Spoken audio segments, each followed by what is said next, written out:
God knows you lonely souls. God knows you lonely souls.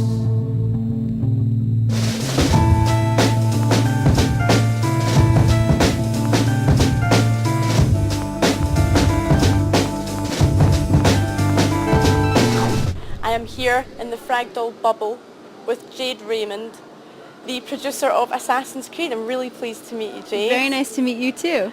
So this is my first chance to really ask you a bit about Assassin's Creed. Can you give me a general overall view for people who've had, a bag over their head for the last few months? What is Assassin's Creed about? So Assassin's Creed, as the title implies, lets you play as a master assassin. Now the assassins are a clan of warriors that came to be during the Third Crusade. They actually existed. This is a brand new franchise by Ubisoft's Montreal studio, and we were really inspired by the historical events of the Third Crusade and the existence of these assassins that not many people know much about. So you play Altair, and your mission is to track down and assassinate 9 key guys, at least that's what you're told. 9 key guys who are really at the root of the Third Crusade, evil men who are profiting and making the population suffer, arms dealers, slave traders, people who are bringing over troops and selling weapons from Europe, all kinds of people on all sides of the fence. And as you go about tracking these guys down and getting rid of them, you notice that something else is going on. They're somehow connected, and there's a little bit more of the story to uncover. That has implications actually all the way to today. So yesterday I got a chance to see a couple of new levels. Can you tell me a bit about those? So far, what we've shown people is a demo map that we created for E3 last year, which is a small portion of Acre.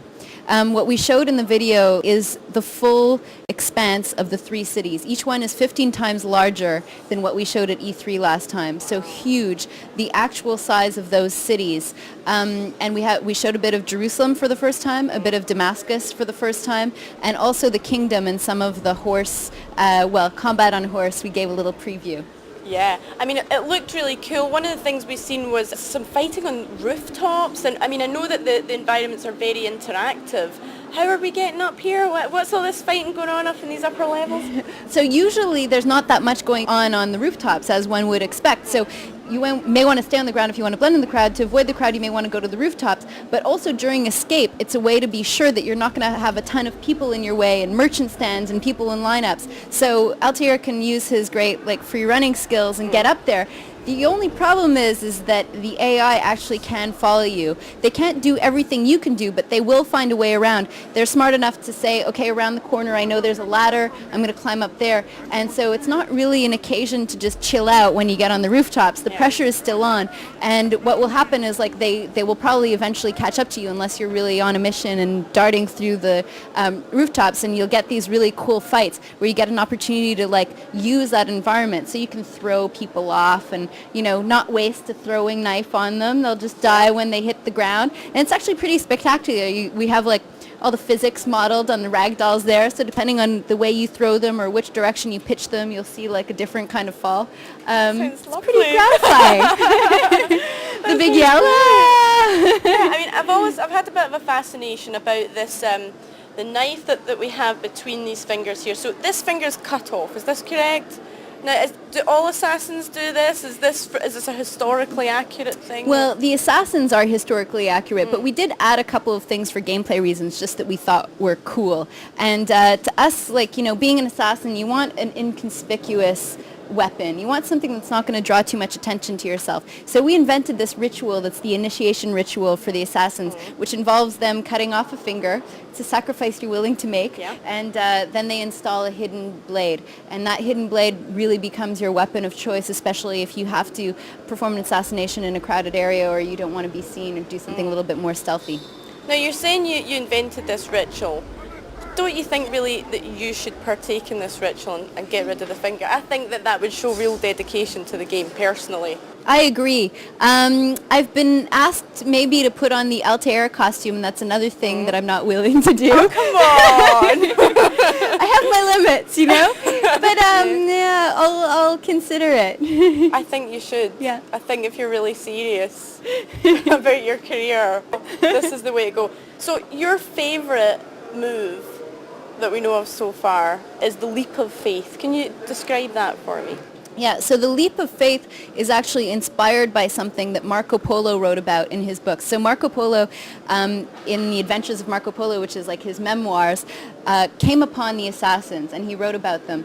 And he talked about this ceremony where the assassins fearlessly jumped to their death out of from a super, super high place on command.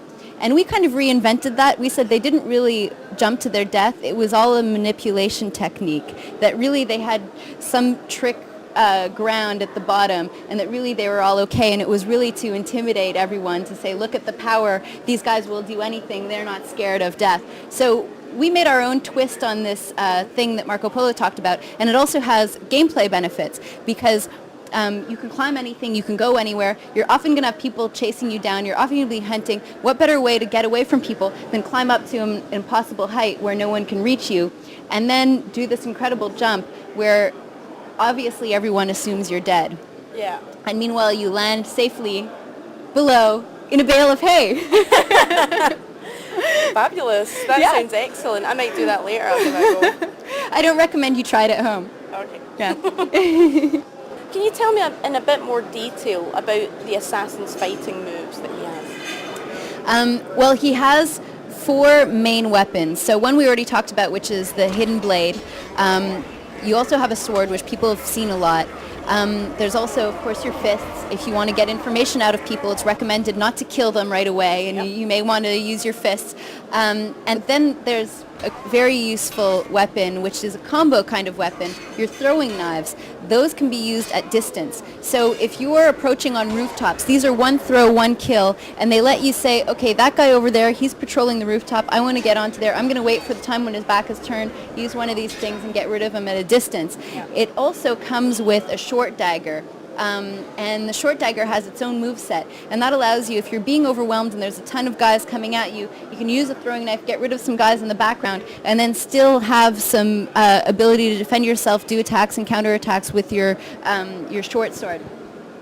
And then really all of these weapons, they're centered around a combat system that's realistic but based on counterattacks. So what you're trying to do is wait for your opponents to attack, time your opening, and then choose a counter-attack, a counter-grab, a counter-dodge, basically taking advantage of that opening to get in one lethal blow. So basically, a million options, so many different ways of doing things. We've worked on a lot of depth in the fight, and I think you can still do kind of the hack and slash, press a button a bunch of times, but for people who really want to uncover all of the moves, there's some moves, for example, stabbing a guy in the knee, or really awesomely in the foot. I mean, those kinds of things, you have to have the right distance from him. You have to, and you'll be surprised as you play the game, because you'll end up in a situation where you try something and you'll see a move that you've never seen before, even halfway through the game.